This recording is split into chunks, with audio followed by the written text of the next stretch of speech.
En esta semana 4 tendremos la oportunidad de ver algunos de los referentes éticos y metodológicos para abordar y para resolver algunas de las controversias y dilemas éticos que enfrentamos en el ejercicio de la profesión.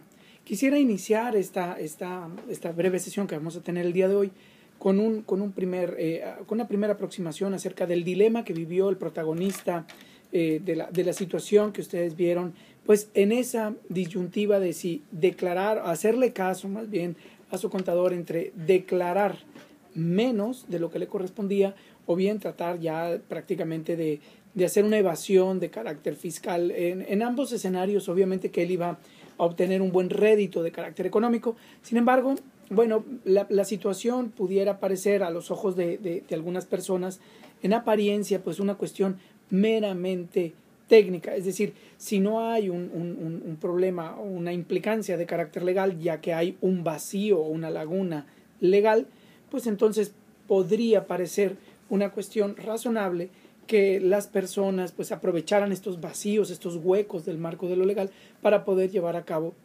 algunas de estas acciones de ingeniería o de arquitectura fiscal, en donde, bueno, al final del día lo que la persona hace pues es ahorrarse una buena cantidad de dinero. Sin embargo, yo creo que tenemos el otro escenario. El contador también le presenta, bueno, no hagas arquitectura o no hagas ingeniería o no hagas este tipo digamos, de acciones que van a encontrar el hueco de la ley para poder declarar menos impuestos, sino que simplemente porque podemos hacerlo, evadimos. Es decir, buscamos la manera de evadir al fisco. La primera pregunta es, ¿estamos o no estamos ante un dilema moral? Tal como está la situación planteada por el contador, pues no sería un dilema moral, porque por la segunda alternativa que le presenta al propietario de la empresa, sería evadir. Evadir, obviamente que es una acción que está al margen de la ley y ya no caería en la categoría de dilema moral. Simplemente sería una acción, un acto corrupto, un acto que se aleja del marco legal o de lo que nosotros desearíamos como sociedad, pues en términos de lo que es legal, lo que es correcto, al amparo de la ley. Entonces, ¿cuándo estaríamos frente a un dilema moral? Bueno, pues cuando en una situación las dos alternativas que tenemos, las dos opciones que tenemos que se encuentran en pugna, pues encarnan de una u otra manera un deber moral. Por ejemplo, esta persona sabe perfectamente que evadir al fisco pues es un problema con la autoridad, o puede generarse un problema con la autoridad tarde que temprano el día que lo atrapen. Sin embargo, si él decide aprovechar, digamos, los vacíos o los huecos o las partes poco claras que hay de la ley, bueno, pues entonces él ya tendría una alternativa para pagar menos impuestos. Esa es una opción que él puede tomar, o bien decir, no, pago conforme dicta la ley. Ahí está ante un deber legal, un deber social. Todo el mundo quisiéramos, o sea, reconocemos, al igual que en otros países, que es conveniente pagar impuestos. Sin embargo, pues si hay alguna manera en la cual podamos pagar menos, pues yo creo que podría resultar una alternativa que fuera tentadora, o que resulta ser al final del día tentadora para muchas personas. Hasta aquí. ¿Estamos ante una controversia ética? Bueno, a decir no de los contadores, sino a decir de los filósofos, sí estaríamos ante una controversia ética. Pensemos así, como ya lo hicieron ustedes, a la letra sucinta de las lecturas que realizaron esta semana. Pensemos de la mano de Kant lo siguiente. Él hablaba de tres imperativos categóricos, pero pensemos en el primero. Pensemos en ese que dice, actúa de modo tal que tu actuar se vuelva o se convierta en una ley universal. En otras palabras, es decir, ¿qué pasaría si todos actuáramos de ese modo? Supongamos que la persona decidió no pagar tal como dice la ley, ¿sí? Que sería su deber, propiamente un deber social, un deber legal, y decide aprovechar el vacío legal. Bueno, que Kant se preguntaría, ¿qué pasaría entonces si todos actuáramos de esa manera? ¿Qué pasaría si todos tratáramos de resolver nuestras cuestiones fiscales buscando pagar la menor cantidad posible, pero aprovechándonos de los vacíos, aprovechándonos de las lagunas, aprovechándonos de esos espacios que no están muy claros dentro del margen de la ley con el propósito de sacar un rédito. Tarde que temprano nosotros obtenemos un beneficio, pero al final del día, si descuidamos el fin de la acción, que sería en este caso el de pagar un impuesto, pues entonces nosotros nos enfrentaríamos a una situación en donde el conjunto de todos los impuestos que vamos pagando, bueno, pues tarde que temprano repercuten en beneficios, ¿sí?, de carácter social que se ven reducidos, que se ven menguados, que se ven afectados en la medida que todos vayamos pagando menos. Entonces, en otras palabras, ¿qué pasaría, se preguntaría Kant, si todos pues actuáramos de esa manera? Bueno, pues lo mismo sucede, por ejemplo, en el caso de las cuestiones de seguridad. ¿Qué pasaría si todos evitáramos porque no nos ve la autoridad o porque no está claramente regulado o reglamentado? ¿Qué pasaría si nosotros burláramos todas las cuestiones de seguridad que nos benefician al conjunto de sociedad? ¿Qué pasaría si nosotros, por ejemplo, nos pasáramos los semáforos cuando los demás no nos están viendo porque no hay una autoridad que nos los permite, que nos detenga, o bien porque los semáforos están sin funcionar en ese momento? Es decir, tarde que temprano el acto individual de donde obtenemos un rédito pues afecta al conjunto de la sociedad. En ese sentido, lo que quiero comentarles que es en este dilema, pues las implicancias éticas vienen de la mano del resultado que vamos a tener. Un resultado que, como tú ya lo pudiste ver en las lecturas que realizaste en torno al utilitarismo de John Stuart Mill, pues también tiene repercusiones o tiene implicancias en el bienestar de la sociedad. Partamos del primer principio, digamos, de este planteamiento de Stuart Mill. ¿Qué sería el acto moral? El acto moral sería, en este caso, digamos, buscar que las acciones individuales repercutan en favor del bienestar del mayor número de personas posible, o bien en función, sí, de la mayor felicidad gestionada a través de esa acción. Es decir, tratar de generar el mayor bien y tratar de evitar el mayor mal, o bien que la menor cantidad de personas salga afectada. Hasta ahí nosotros podríamos decir que la situación es comprensible, está bien. Sin embargo, esto también tiene sus implicancias y tiene también sus controversias éticas. De ahí que en ética no podamos encontrarnos con respuestas únicas, respuestas acabadas de una vez. Por ejemplo, pensemos qué pasaría si todos, tarde que temprano, nos convencemos de que el asunto de hacer uso de los vacíos fiscales pues es muy benéfico para la sociedad.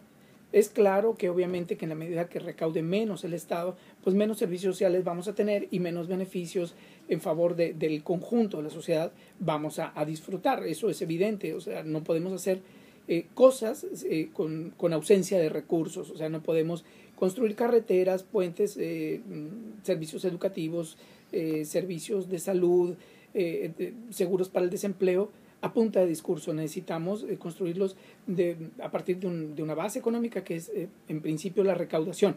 Ahora bien, ¿por qué nosotros somos tan tendemos a dejar de lado este asunto de la recaudación, escudándonos en ciertas justificaciones? Porque sucede algo que dice Anthony Bandura, que es el asunto del desentendimiento moral. ¿Qué sería esto? Bueno, pues justificarnos, ¿no? O sea, la justificación moral de la mayoría es decir, oye, Pablo, o tú, o quien sea, ¿quién no evade al fisco? ¿O quién no aprovecha los vacíos fiscales del fisco? Esa es una forma de justificarnos o de desentendernos moralmente de nuestras acciones. Otra de las vías, dirá Bandura, es la cuestión de la etiqueta eufemística. Decir, por ejemplo, oye, imagínate, pues si yo eludí o yo pues bajé, como decía este hombre, 800,000 pesos. Imagínate todo lo que gasta el gobierno en sus campañas políticas, o imagínate todo lo que gasta fulano y sultano en un mal uso de los recursos. Un tercer aspecto de este desentendimiento moral sería, por ejemplo, la comparación paliativa. Oye, yo no soy el que más elude, o sea, los que en verdad eluden son los grandes empresarios o los grandes corporativos o el mismo Estado o el propio Estado es el que más evade al fisco porque ellos no pagan la cantidad de impuestos que los ciudadanos comunes y corrientes pagamos. Actuar por esa vía también es desentendernos de nuestras obligaciones y de nuestros compromisos morales. Ahora, otra forma puede ser la disolución de la responsabilidad, ¿no? Es decir, imagínate qué soy yo en términos de mi contribución social frente a la masa, ¿no? Soy una gotita de agua en el mar. Entonces, en realidad que yo aproveche los vacíos fiscales, pues no afecta al devenir de la sociedad. Claro, si todos pensamos de esa manera, sumamos todas esas formas de pensamiento, conjuntamos pues una gran, voy a decirlo, elusión fiscal. Ahora tenemos también el asunto del desplazamiento de la responsabilidad. Oye, no soy solo yo, ¿sí? Y si la gente aquella hiciera su trabajo, bueno, si revisaran bien la ley, si evitaran que pues cualquiera de nosotros pudiera hacer un uso inadecuado bueno, no un uso inadecuado, sino que cualquiera de nosotros aprovechara esos vacíos legales, pues seguramente no lo haríamos, ¿sí? Ese es un desplazamiento de la responsabilidad. Otro sería la distorsión de las consecuencias, ¿hombre? Pensar, no es tan malo lo que estoy haciendo, al final del día, pues mira, a poquitos les hago daño, y manejarlo a través de esas abstracciones que pareciera que se diluyen o se distorsionan de lo que en realidad son, bueno, pues yo creo que también nos hace desentendernos moralmente de nuestra responsabilidad y olvidar que con esos impuestos, pues gran parte de lo que se disfruta en términos de derechos sociales en esta sociedad se pierde. Sí, y por último, por ejemplo, la atribución de la culpa a las circunstancias. Imagínate, no, pues mi negocio va mal, o en este momento voy emprendiendo mi organización, mi empresa, o en este momento pues apenas estoy en la expansión, no es momento de declarar pues tal como debería de declarar, o sea, completo. Todas estas formas de desentendimiento moral, obviamente que nos llevan como que a una reducción utilitaria pues de la moral o de los principios que buscan el mayor bienestar para la mayoría. Yo en este momento les voy a mandar un breve dilema, que es un escrito que hice hace muy poco en torno a una decisión justamente gubernamental en donde hay unos personajes que no son ficticios los personajes, pero la situación está, digamos, recreada en algo que sí se presentó en la realidad, y yo imagino que ellos debieron haber enfrentado un dilema, ¿sí? Es decir, en este caso el dilema tiene un componente literario, pero tiene un componente también, obviamente, de realidad.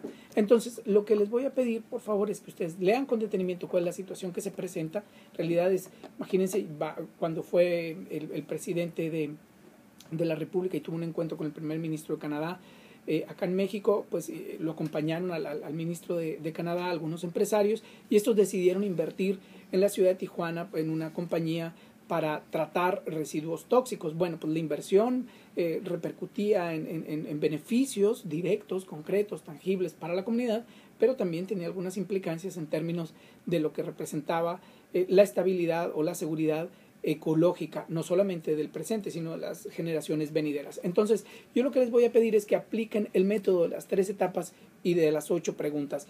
Obviamente que al paso del análisis del dilema, ustedes pueden plantearse más preguntas. En resumidas cuentas, la primera etapa sería la de las responsabilidades. Responsabilidades en términos de la función que ocupa el puesto que tú llevas a cabo, el ejercicio del puesto, los resultados, ¿sí? que están esperándose de tu gestión, y luego ya que tú tengas bien claro a qué te comprometiste en términos del puesto y en términos del contrato de trabajo que has firmado.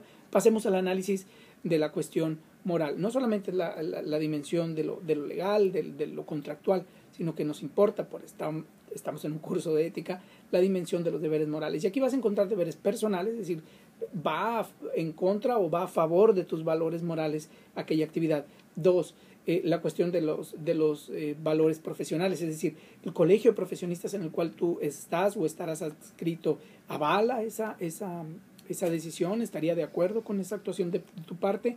Y pensemos también en la aprobación moral, es decir, ahora que hablamos de utilitarismo, pensemos, pero ya contextualizado, confrontado con los deberes, con los valores, con los imperativos morales que tú mismo te das, como diría Kant, ¿sí? de modo autónomo, de modo racional.